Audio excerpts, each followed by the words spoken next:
Hey y'all, welcome to the Vitamin D podcast, hosted by yours truly, Dawn Dai. I'm here to give you a multivitamin for your mind and spirit. Don't worry, it's all natural, but y'all, today I'm pondering passions. What is it, that intense thing that fills your heart, that you feel like is natural to you as breathing? Speaking is mine. Speaking and inspiring folks. It gives me life. It fuels me. It's my why. But you know, following your passion takes guts. It takes hard work because you will get a lot of naysayers. Folks trying to tell you what you can and what you cannot do. And honestly, you can't fault them because they can't see or fuel your passion. Which leads me to my special guest, Violet Palmer, the first female referee in the NBA. Violet Palmer is a trailblazer whose passion is fueled by hard work. From a young age, she found a deep love for basketball, and when she was unable to pursue playing ball professionally, she still found a way to get in the game, or some may actually say that the game found her. How fast can I learn? How good can I get? How soon can I get to the next season, because I want to be better than I was last season? Nevertheless, Violet's hard work and passion pushed past those naysayers who felt she should just go back to the kitchen. And she made history and paved the way for future female referees, not only in NBA, but across male-dominated sports in general. If that's not inspirational, I don't know what is. So I hope you enjoyed listening to this conversation as much as I enjoyed having it. So without further ado, it's time for your dose of vitamin D. Get your vitamin D right here with me and get excited about your life. Hello. Hi. How you doing? How are you? I'm so good. It's so good to see your face. Oh, thank you. Wait a minute, Violet Palmer. May I just say happy anniversary to you? Well, thank you so much. I know 26 years, somebody's still putting up with me. How about that? My wife, I have to say. Congratulations to you and Tanya. I saw you guys on the gram. I was like, wow, that's love at its finest. Oh, thank you. Thank you. I'm blessed. No doubt. No doubt. And I'm blessed to have you here right now because we got some stuff to talk about. Okay. All right. I'm ready. Shoot. First female NBA referee. What? Yeah, that's me. Yeah. No, seriously. Like, what? The first. Yes. You know, it's funny, Don, I can honestly tell you that, you saying that now it's come to fruition. I think when I started, that was never, ever even a thought process because, when you're going through what you're going through, it was about work and survival and trying to make it and trying to just be the best that I could be, that I never even thought about first, pioneer, barrier breaker. You better look. I'm serious. I'm just being honest. Okay. Those were not even on my mind. None of that.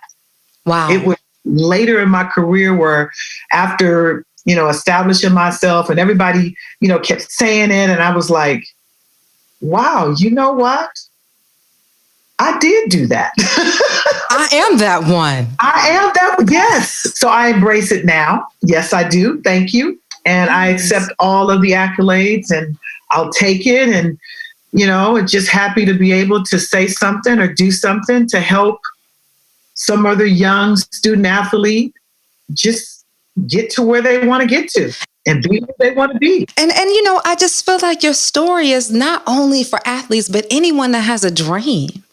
That's going after a passion or a purpose. That's what I see. You are absolutely right. I don't even disagree. 100%. And I can honestly tell you that I found my passion. No question about it. Okay, so let's dive in. So first, we must say we met through a mutual friend, Mr. Timothy Snell.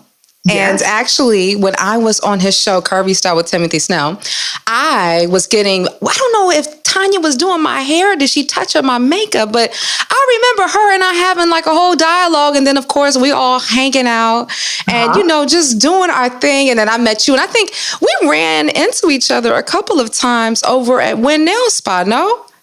Did you ever go to Wynn on Wilshire? You know what? Probably. Or maybe I went into one of your girlfriends. And I'm thinking of one, her hair is like a honey blonde and is natural. And I think she used to have with bright the glasses. My Judy. Yes, Chauncey. yes. Uh-huh. So I would always see them up there. So that's how we know each other and how we met. And, I'm sitting here and I was thinking about, this story and how to inspire people. Because a lot of times people come about and they're not sure what their passion is. They're not sure what the purpose is. They feel like maybe they can't. They got so many excuses.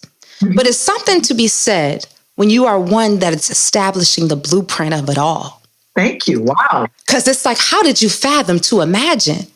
Well, see, when we talk about vitamin D, we talk about the inspiration. Absolutely. That's from within. It is. But most of us don't know how to find it. Well, hello. We don't know what it is, or we don't know what we can do to get it. And I think for me, I can honestly say, Dawn, that I found mine pretty early.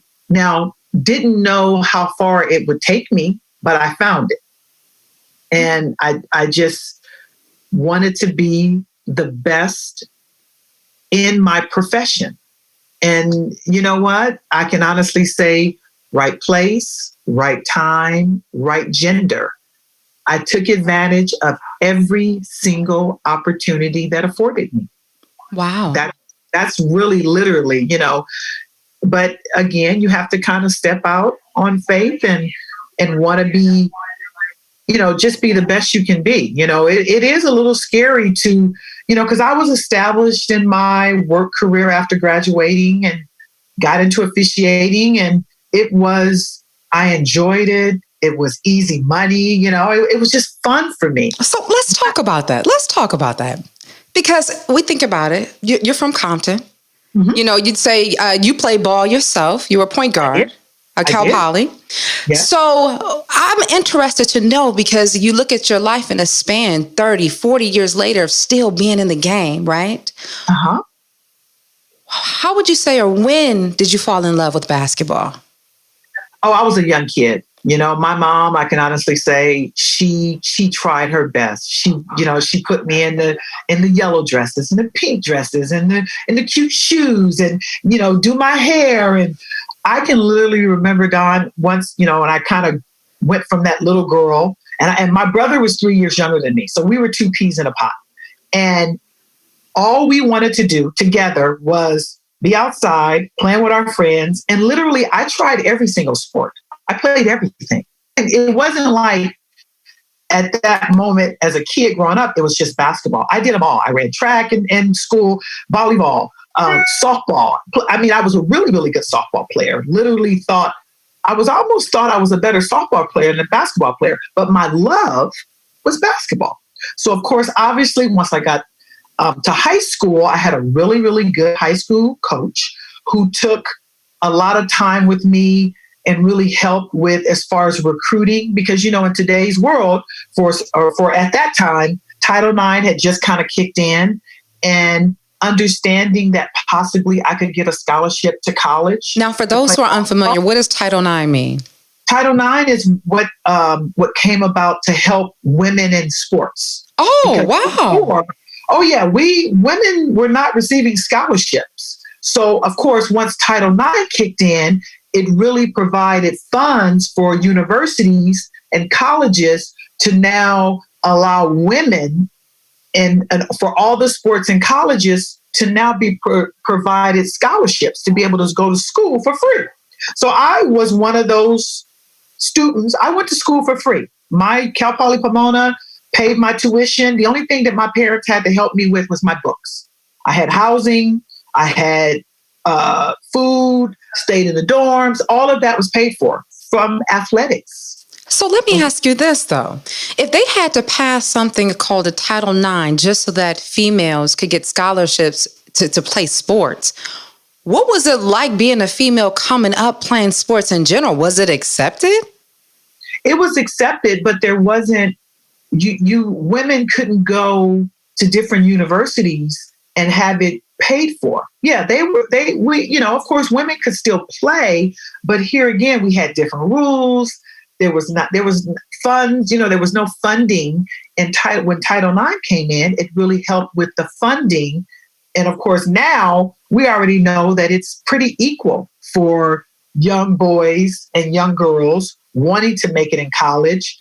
Now you can go to, you can get a scholarship in probably basket weaving if you were good at it, right. For just a good example. Yeah. But all sports now provide young girls an opportunity, the same opportunities that men and young boys are provided, women and young girls are provided, which that's where Title IX kicked in. So for me, it was one of those where in high school, I'm thinking, if I can, of course, get a scholarship to school and my parents don't have to pay, and this is what I love to do, it's a win-win. I get a free education. I can play a sport that I love.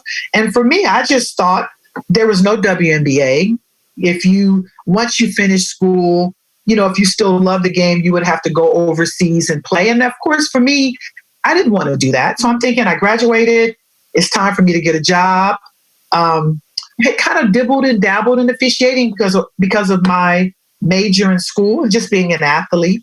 And found once I kind of got my feet wet in officiating, it was over. I felt it. It was like a light bulb just came on. I'm like, oh my God, I love this. This is exciting. It's different.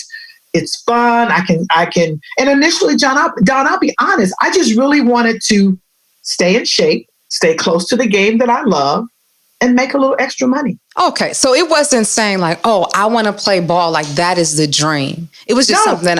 Okay. Absolutely not. Had no idea that officiating would afford me. Well, I'm saying even before officiating, because I'm thinking to the point of how you stay connected with the game for so many years, the love of just playing ball, right? So I'm imagining like you go ahead and you're in the NCAA championship. You won 85 and 86, right? 86, I did at Cal Poly. Did you feel like, oh my gosh, because you didn't want to go overseas, did you feel depleted? Did you feel like it was over? Because I'm thinking like you're in the rush. Every time you get on the court, you got the fans screaming at you. The blood is pumping in your veins to like, not that it's anything wrong, but maybe going to an office job. Right. Or perhaps, was that an adjustment? You know what? Yeah. To be honest with you, when I, of course, graduated, there was kind of a pause for me saying, okay, now what do I do? And of course, that pause being, okay, it's time to go out in the real world. It's time to get a job. And that's where the officiating came in, because that was like a part-time, still can be a part of the game, still love it, still make a little part-time money.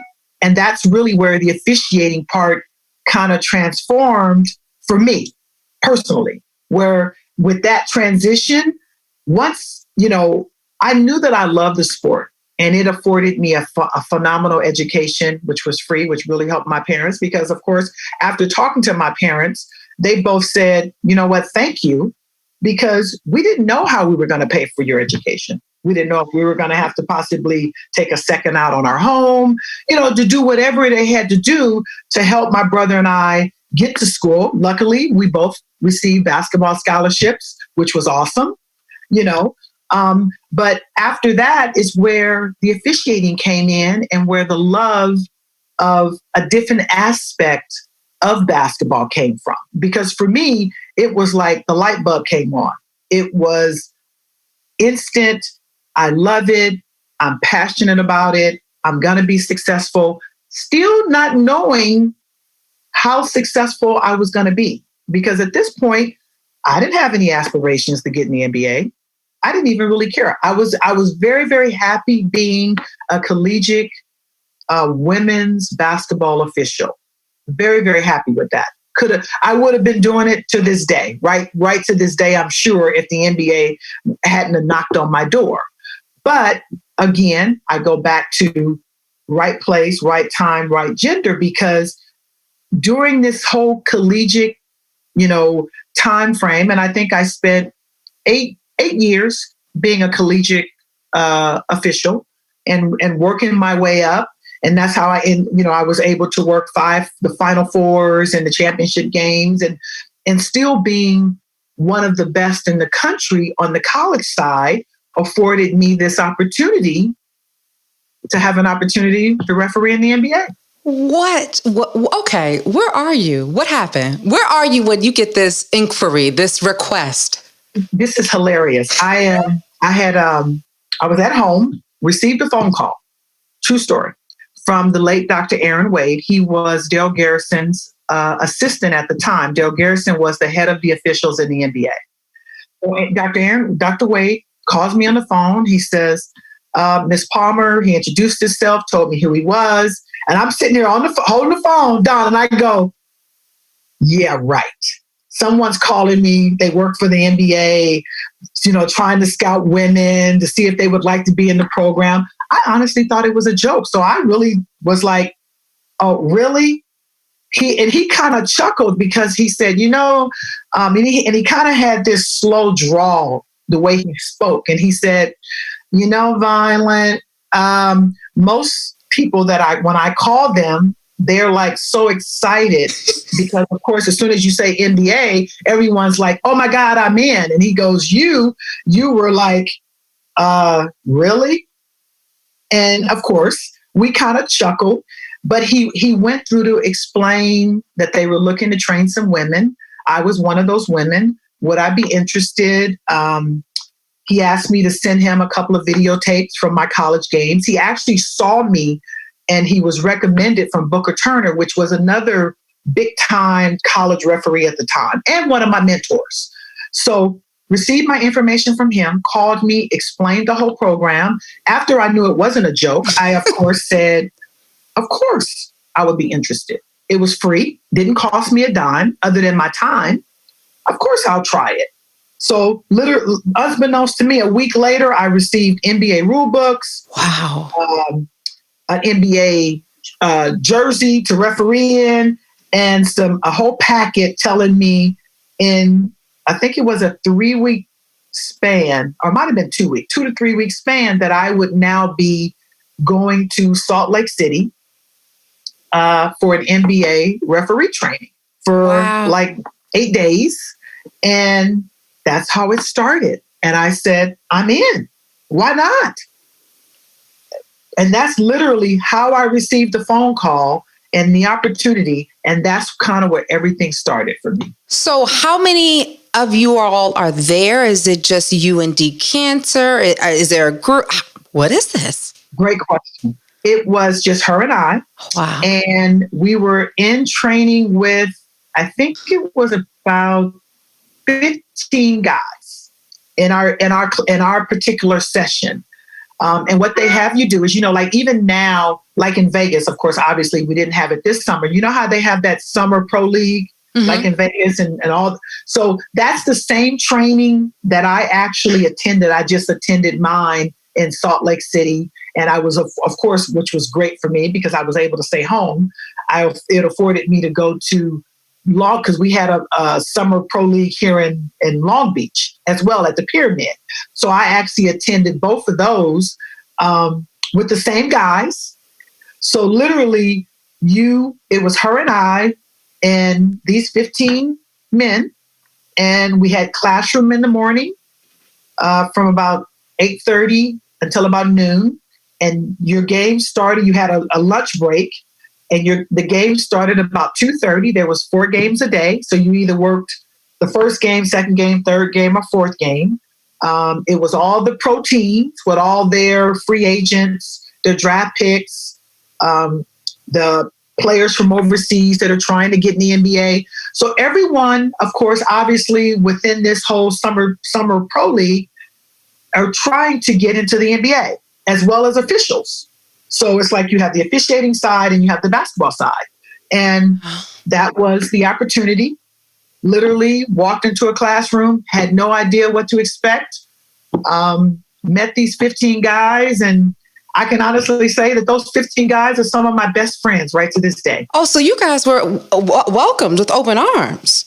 I wouldn't say welcomed with open arms. I would say had to earn your stripes. Oh, respect, right? Oh, absolutely. It was one of those where, of course, everybody was polite and nice, and it wasn't anything like that. But as far as putting in the work and going on the court and refereeing and all of, you had to earn the stripes. You had to learn the NBA rules. You had to learn the mechanics, and you had to go out every single night and prove, and well, I should say improve every single day. Because if you didn't, you wouldn't be asked to come back. So it's either you. This was like on Survivor before it was Survivor. Kind of survival for officiating in so many words. Not as dramatic as like Survivor is a show, but in our way, yes, it was. Because if you didn't perform, if you didn't do well, then you wouldn't be asked back. And I actually did that for three summers. Wow. Before I actually got hired by the NBA.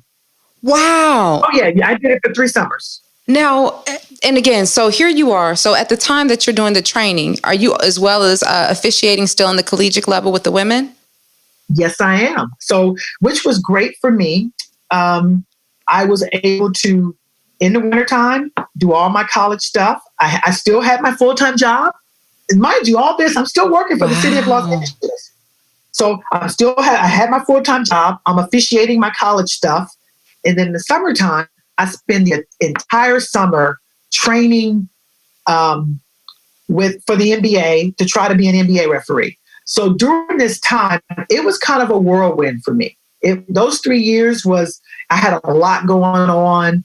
I can honestly say, Tanya thought I was crazy. And it was so funny because I remember telling her like that last year, I go, it's really not that bad. I just, hopefully it'll change, because I was super busy. And even that last summer, I threw the WNBA in there because I worked the first inaugural season for the WNBA. So it was almost like full-time job, collegiate referee, summer started, did my summer pro league, the WNBA started, did my WNBA season, and luckily, knock on wood, 97, October, the NBA called and said, "You're hired." Wait a minute. Where are you at? What's happening? What is going on? That's a great question. I was literally in Salt Lake City. I had a exhibition game. You know how the preseason, we call it exhibition season. Everybody else kind of calls it the preseason. So I was literally had a game, the Utah Jazz. It was probably, I think, my 4th exhibition game at the beginning of the season. So I was in my hotel room. Rod Thorne, he was the vice president of operations for officials at the time, called me on the phone and said, "Are you sitting down?" I said, "No." I said, "I would stand." And literally, knock on wood, what a blessing, told me that the NBA was hiring me. I dropped the phone, started, "Oh my God, I can't believe it."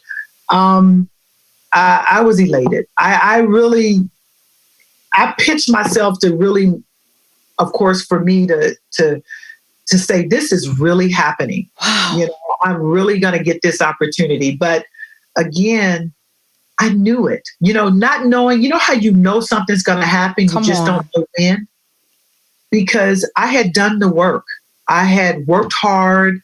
I was at the top of my class amongst my guys, and just wasn't sure if the NBA was going to pull the trigger. And I can honestly say that I have to thank David Stern, because at the time, of course, again, he's passed away. He gave me an opportunity that changed my life. Wow. Changed my life. Literally. I took a leave of absence from my job. I didn't quit right away because I was able to take a leave of absence. So because I wasn't sure, how you're just not sure. I'm like, at that point in time, I think I was with the city of LA for 9 years. So they allowed me to take a leave of absence. I did that and started the NBA season, and was very, very blessed to have a 19-year career. Until, of course, my knees started killing me, which they, of course, eventually, that's why I retired. It had nothing to do with anything else other than my body just said, "Okay, Miss Lady, it's time." Right. But That's what happens to all athletes. Mm-hmm. And I think, even, getting down, you think about athletes and you think about the passion. One thing that you said is that you showed up. And I want a lot of people to realize you got to show up and be your best. You didn't say, Dawn, I want to be the best female officiant. You just said official. You want to be the best in the world. Forget the woman. Right. You hitting it right on the head. It had nothing to do with being a woman. Now, mind you, we already know, yes. Can I praise that at this point? Yes, I can. But going through at that time, me being a woman had nothing to do with where I was trying to get to. It was about being the best, being at the top, and receiving and taking everything of every single opportunity. Because, and I say this to kids all the time, you have to put yourself out there because you really don't know what's on the other side of that door. Wow. And if you don't follow your passion, follow your dreams, then you're going to keep butting heads. You don't know. And you can't be afraid. You have to trust that you're going to do the work, and you have to have that confidence. And I can honestly say that was never really my issue or my problem for me. And I see that a lot in your story. Because I found something that I was really good at. And that's the other thing that you ask when you say follow your passion and follow your dream, because if you do that, you will be successful. Yes. Are you going to have stumbling blocks? Of course, we all do. But those things will not stop you from getting where you want to get to. And let's talk about some of these stumbling blocks. Yes, you were the first to come in there, right? I can imagine. And sometimes I think people call it shade. People say some hateration. Sometimes we fear what we don't know. We dislike what we don't know. Things that are different and unfamiliar. While I'm sure that some people's opinions and views have changed once they saw your work ethic and what you were doing on the court, when we talk about stumbling blocks, what are some of those stumbling blocks that you happen to come face to face with, whether it were comments from, commentators, athletes? What happened? All of them. How about I received them from all of them? And I can start with, even once we got hired, it was the players, because again, it's the unknown, it's change. Mm-hmm. And as we know today, change is scary for people. And I think one thing that I can honestly say that I knew, that all these comments had really nothing to do with Violet. These people didn't even know me. It was just something different. And I had to understand that I was going into a good old boys club. And the good old boys club, as far as on the player side, a good old boy club as far as the 60 guys that I had to work with night in and night out. It was the unknown. And they, it was so funny because after I would sit and talk with them and I go, fellas, what is the problem? They go, well, we don't know. We don't know if we have to change because you're around. Can't pat you on the butt. Can we touch you? Can we curse? Can we, still make our comments, how men are. And I said this, I said, how about this? I said, you don't have to change a thing. I'm not asking. I said, all I'm asking for is for you to be respectful of me as a woman. That's all I asked for. I said, if you want to talk about the girl in the fourth row with the big boobs, I'll tell you whether or not I think she's cute. I don't have a problem with that, as long as it's respectful. Now, and the other thing that I can honestly say, as far as with my guys, that once I allowed them to get to know me, and I, for a lot of us, we women, we tend to be kind of a little arm's distance. I wasn't. I said, I want you guys. I want you to get to know Violet, because once you learn me, it's either you're going to like me, you're going to find out the type of person that I am, or you're going to dislike me just because you want to. Because I know that I'm a good person. I know that I am out here every night, just like you guys, busting my butt, working hard. We're all trying to make it. We're all at this point, because you have to realize there's a big difference between officiating for your livelihood and officiating collegiate. That's the difference between college and pro. Well, talk about it. Because see, now college, I still have my full-time job. This was fun. Now that I'm in the NBA, this is my livelihood. I now have to take care of my family doing this. So for me, it was about business. I got to be good at what I do. I got to stay physically fit. I got to stay healthy. I have to stay in shape. I got to become one of the best because we're graded night in and night out. I didn't want to lose my job. Most people really don't get into that aspect of possibly not living up to or not being graded the way at the highest level that you can lose your job. Wow. Yeah. So that's a whole nother issue. But for me, wasn't worried about it. I'm like, you know what? Hard worker, confident, athlete, knew that I could do it, studied just like for any other profession, that I was going to be at the top of my class and that I was going to stay at the top. That once I made that decision to go into the NBA, I said, oh, the NBA made a big mistake. Ooh.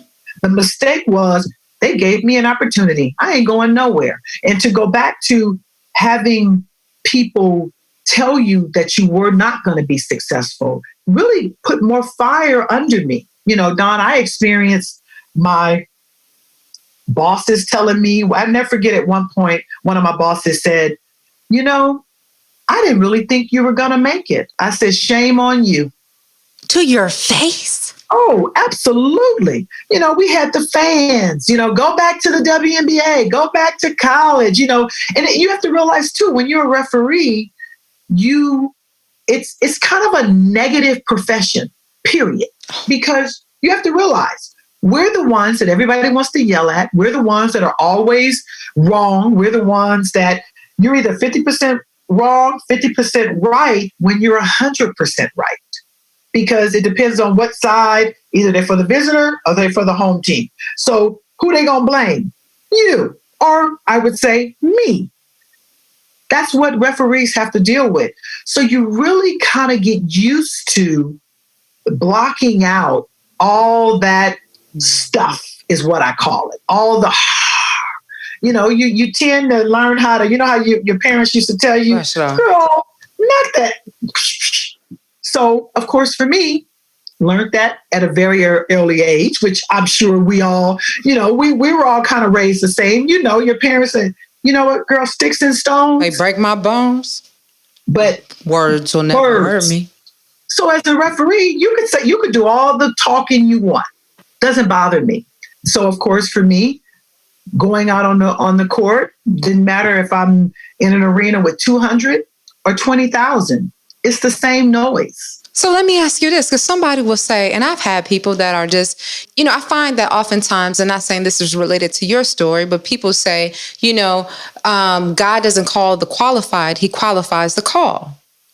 And so with that being said, is sometimes you don't have everything figured out. Sometimes you don't have the blueprint, but it's like, what is that thing for you that assured you that you were on the right path when everybody is saying no? Because I think sometimes people think that it's an easy ride, like because, oh, this is not for me. And it's like, well, who told you it was going to be easy? Did you think it was going to be easy?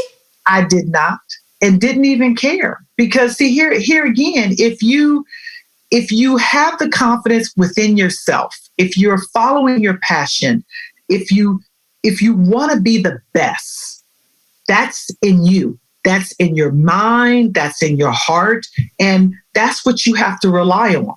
All that other stuff, it's just background noise. And for a lot of us, we get caught up in the background noise and forget that, you know what? How about all I did was focus on me. I didn't care the naysayers. I didn't care about the guys who didn't like me. I said, if you don't like me, that's on you, because I'm not doing anything to make you dislike me. I'm just being myself.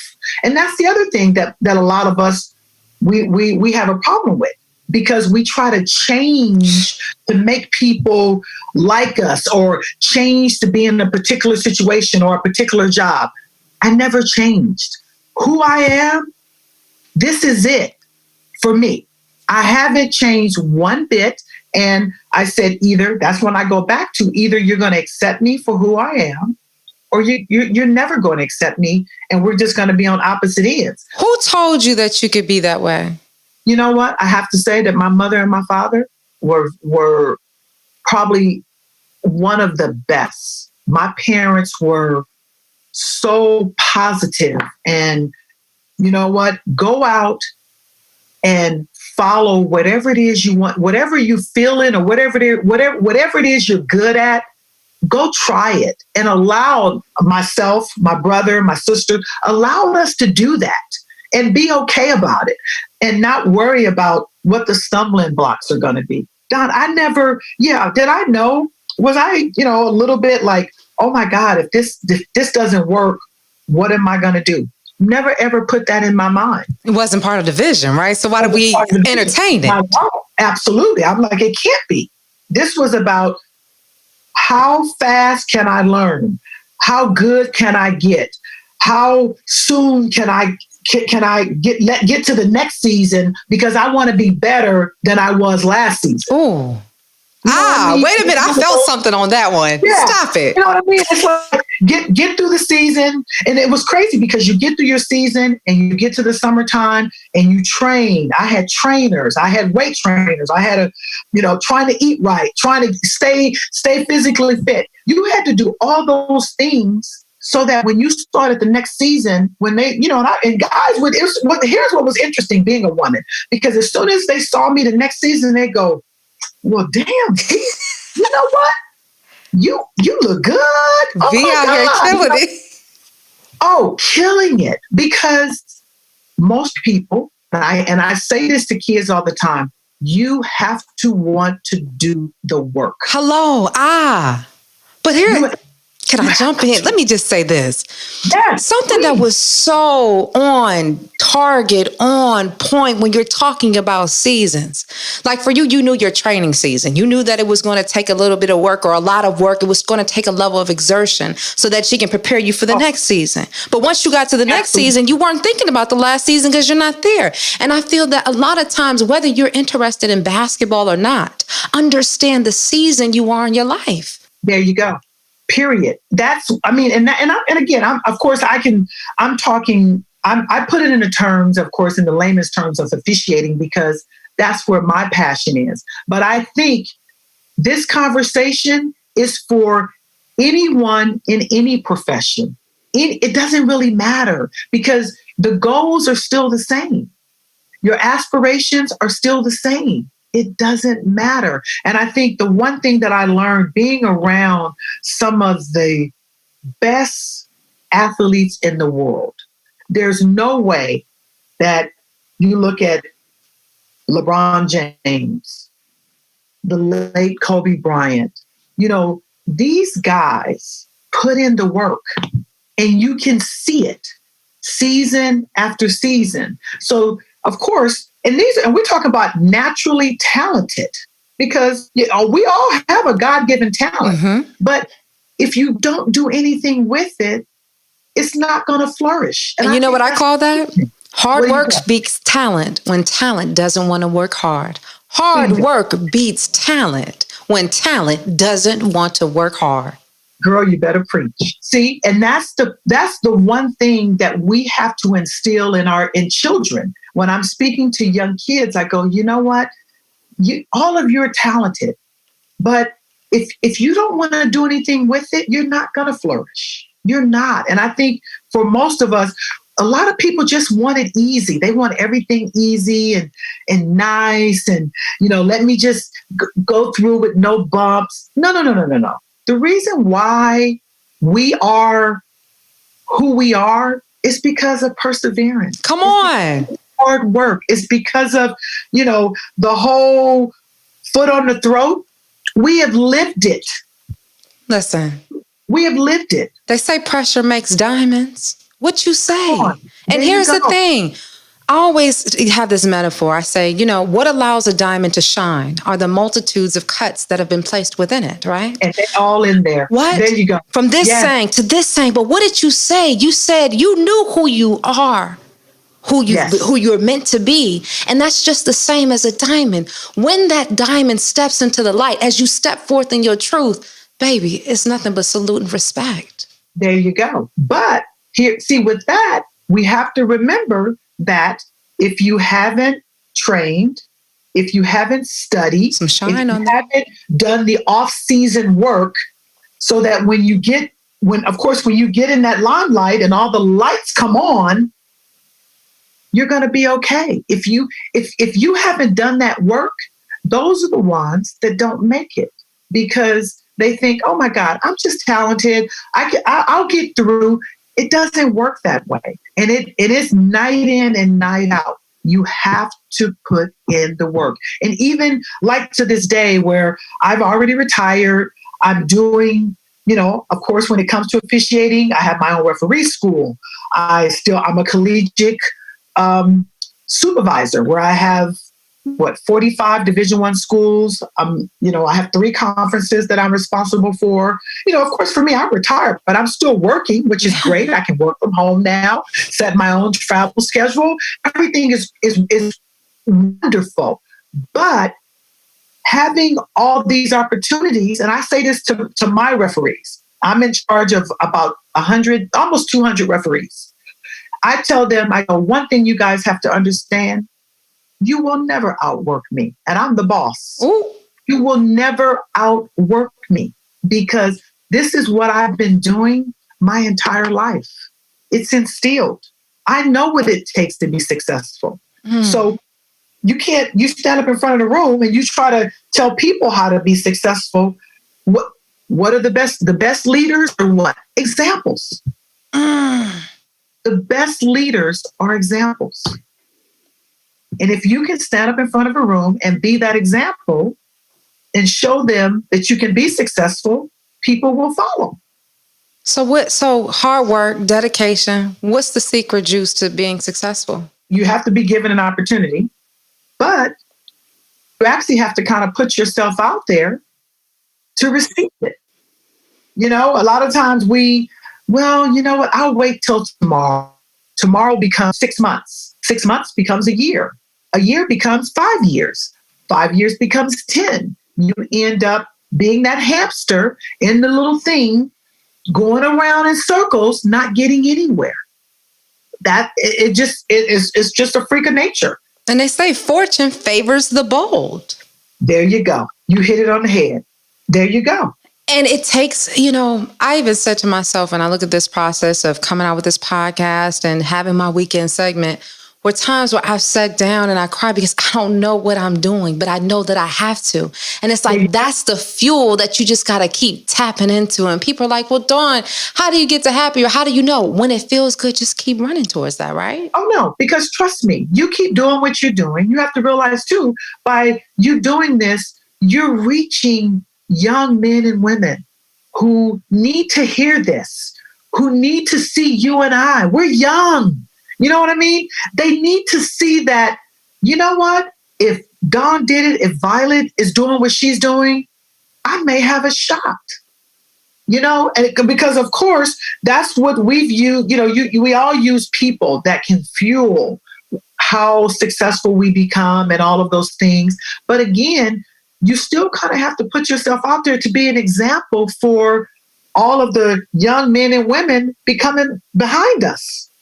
And I look at that too. I go, you know what? At least I know that I can take the time to help somebody every day. Okay, so tell us about it. You have a organization. You were talking about your official school.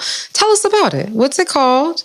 Well, it's actually called Basic Referee School. Mm-hmm. I didn't name it after my name. I didn't, that just wasn't me. But it's a referee school that I hold in the summer times, of course, because of training. Referees have to train in the summer. And I train young men and women who are looking to better themselves on the collegiate level. Because again, once I retire from the NBA, going back to the collegiate level, that's pretty much where my feet are right now. And I can help train and develop. And of course, for me, I'm always looking for new up-and-coming young referees that possibly could work for me. So it's kind of twofold. Mm-hmm. I kill quite a few birds with one stone. I can train, develop. I love to teach. I'm mentoring. So it's a way for me to kind of give back.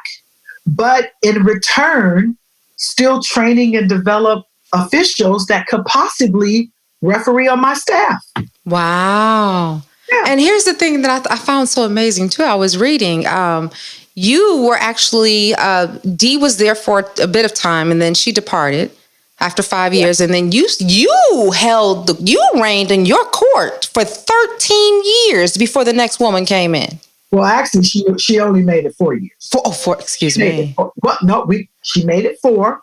And Dawn, I can tell you that, let's see, I retired in 2015. 2014, they hired Lauren Hokamp, one other woman. So I was very, very happy that at least, because I wasn't one and done, because for a lot of years, I didn't think that they were going to hire another woman. And I thought, you know what? Gosh, I want to stay long enough for them to hire another woman, because that again solidified all the work that I had put in. Right. Because again, I made it so comfortable. I made it easy, for her to be given an opportunity. So for me, that was another accolade. Yes. In my, a feather in my cap. Which I'm very, very proud of, because even now the NBA, they have 3 women. Oh, they're 3 now. Yes, that are on staff. So here again, if I had not been as successful, done as well that I had done in my 19 years, those women would not be receiving an opportunity. And I can tell you that when I got hired on, Shaw Miller was the only women's commentator. And now you look at male, and she was doing basketball. But see, now we literally have a woman in every single sport. Wow. Wow. Yes. So, there's a lot of things that I can sit back and look at and go, you know what? I had a little hand in that. Mm-hmm. Now that there's a female official in football, in soccer, that was you. Yes. And I go, you know what? Thank you very much. And those are things that I sit back and no one has to say a word, but I know, because if I hadn't have done as well as I've done, was as successful as I was, those women would not be receiving their opportunities to this day. And what's crazy is that I receive, emails or phone calls from different people to say, you know what? Thank you, because you paved the way for other women in officiating in male professional sports to have an opportunity. And that's all we're asking for. We just want our just due. We'll work as hard. We'll do your work. We'll do all those things that we need to do. Just give us an opportunity. And I am thankful that I was as successful as I was to give other women that opportunity. So with your school, are you looking to possibly on a search for the next possibly female NBA referee? Is that an option when people are in your school to guide them in that direction? You know what? There are options. Yes. Because here again, you know what? Different people have different aspirations. And of course, if I come across any woman, and I have in a lot of cases where women will come to my school and say, hey, you know what, Violet, what do I have to do to try to go on the professional route? I help them with that. No different than I would help you on the collegiate side. It really, really doesn't matter. Most women or and I won't just say women, because it can be men or women at this point. I'm not, I'm kind of a sexist, but, I don't have any gender biases. I will help whoever needs help when it comes to officiating. So it really doesn't matter what level. When you come to my school, you can tell me where your aspirations are, and I can help you get, kind of guide you in the right direction. That's pretty much my job. Wow. Okay. So for anyone's out there that's possibly interested in your school, can you give out the information? Absolutely. It's actually basicrefereeschool.com, and you can get all the information you need. Basicrefereeschool.com, and it'll guide you in the right direction. Wow. Okay. So we're slowly wrapping up. Or I was wondering, What is something that you would say to younger Violet? Looking back, what would you say to younger Violet? What would you say to young V out there on the court or in the backyard? V in the backyard, I would say continue to work, continue to dream, follow your passion. That's the number one key. The second thing is that I have lived by this. If you dream it, you have to dream it. You can be it. If you dream it, you can be it. And I think for me, that was something that I held on to from the time that I started in my career up until this day. And I can honestly say there's not like some magic potion that it's called hard work. It's called perseverance. It's called putting yourself out there. It's called not being afraid. All these things play into this being successful. But you gotta wanna work. And a lot of us don't like to do, that's the hard part. You have to want to do the work and be as good as you can be, because it's so competitive. In the real world, it's extremely competitive. And of course, it's even more competitive when you're talking about adding money to the pot. When you start adding more dollars to it, it becomes more competitive, more cutthroat, more scary, more everything. So of course, if you have done your work, you're going to always be at the top. You're not going to worry about who's coming behind you. Most people always, you're like, oh my God, is somebody going to knock me off my throne? Come on, I can knock you off your throne. Because I'm sitting on my throne and I'm good. Yeah. Exactly. And I tell people, I go, I used to tell young officials, in my class, I go, one thing you guys have to understand, you can never, ever, ever be Violet Palmer. There's only one me. Thank you. One. There's only one Dawn. That's it. So you can try to be like me, and which is fine. But there is only me. There's only one me. And that's the real tea. And that's the real tea right there. But you have to find yours. And I think for young, men and women, that's what what they have to strive for. They have to find their inner self. I love that. And I hope, whoever is, listening to this right now could even look at this season what we're in right now with everything that's going on with this pandemic, that's looking at your story of being the first female to do it, to run the game, to be the queen of your own court, to find time to find you. That's the answer. Yeah. And that's the thing that you said from the very beginning of this interview. You said it was about what I loved. Yes. Staying true to me. Stay true to me. That, you know what? And I try to say this to young student athletes, when I'm always talking to kids, that is the one thing that I try to say to them. I go, you have no idea. And in today's, and it's different for kids now versus when I was young, because now there's opportunities for everything, but you have to get out and find it. You can't wait for someone to give you something. You have to go out and find it. I always tell people, I'm like, if you really want it, there's nothing that you can't have. And I feel like sometimes we get frustrated and we get discouraged. It's because you're telling yourself that you want it, but you don't really want it because you're not pulling in the work. See there? Oh, you go knock your way at the door. Yeah, you're right. You are right. And you got to put your hand on that knob, turn, and open. And walk through. And I literally, there's something else that I can honestly say. I went, you know what? How about the NBA? Thank you for cracking the door. But you know what? I knocked that damn door down. See, there's the difference. See, here's my thing. And I can honestly attest to this. Yeah, they opened it a little bit. They cracked it. But I put my foot and knocked it down. Bam. Period. Yeah. Period. Done. Pop it. What? Stunt on it. What? Two. What? I love it. There you go. See, Oh my God. You know exactly what I'm talking about. Yes, you got to. Thank you so much. Because I'm sure there are so many people that we just afraid to be who they are. And when you talk about success, is it the money?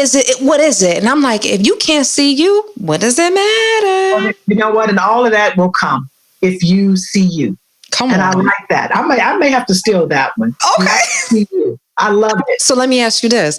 Where can people follow you and contact you if they want to see you? How can you be reached? Well, you know what?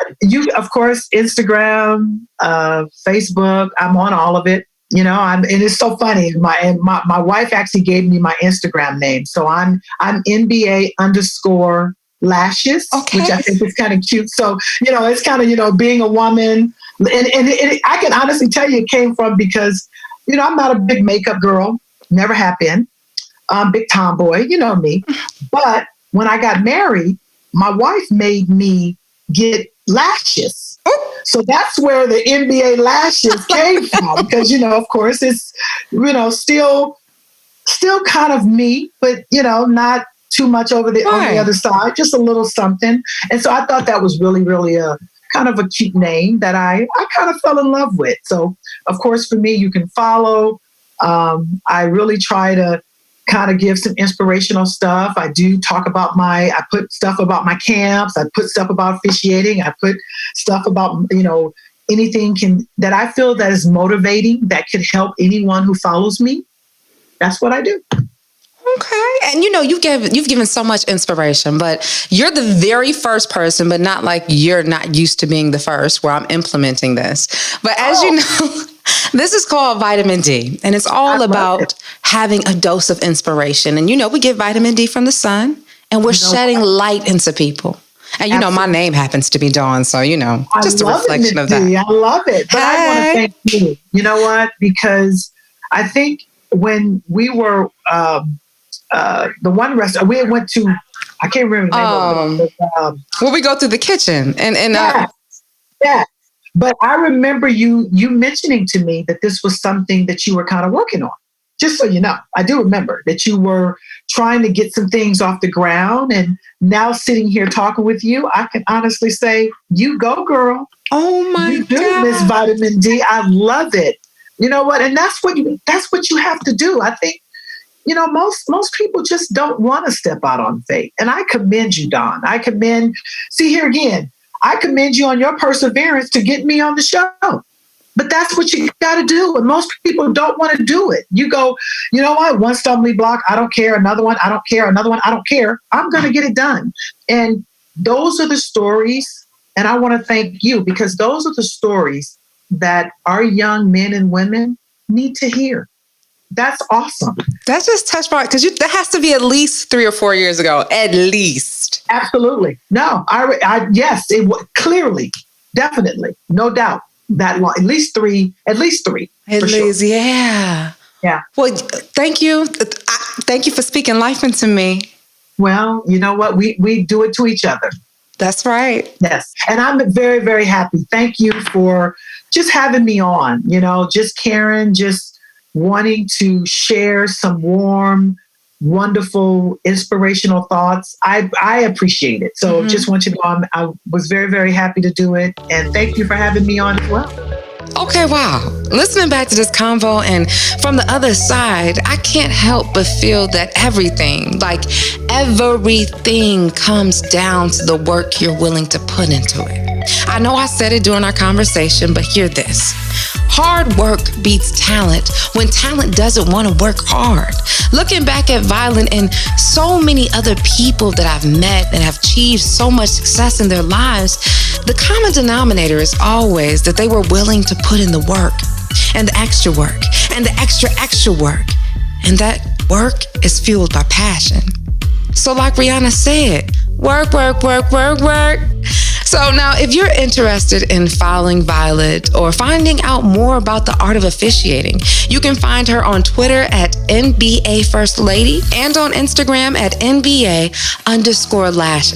As always, you can catch us on the iHeartRadio app or wherever you get your podcasts each and every Monday with more inspiring conversations and insight. And always, if you're looking for more vitamin D in your life, you can always follow me on all social media at Dawn Dai Speaks. That's Dawn, DAI Speaks on all social media.